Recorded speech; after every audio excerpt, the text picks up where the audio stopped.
Yung mga magulang natin, nung mga dalagat binata, hindi nangungutang, pero nung lumabas ka, nakuha nilang mangutang para sa'yo.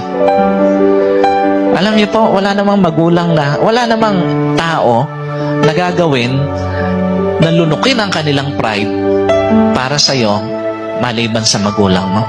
Yung totoong gagawin lahat, mangungutang kahit mapahiya, ibibigay lahat-lahat para sa kanyang anak.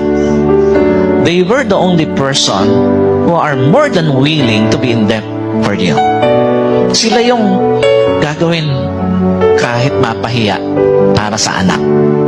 Marami pong mga magulang, again, natutong lunukin ng pride para sa kanilang mga anak. Yung mga barkada mo, tutulong yun hanggat kaya nila. Pero pag hindi na nila kaya, hihinto na yon. Yung mga natulungan mo, tutulong sila gaya ng naitulong mo sa kanila.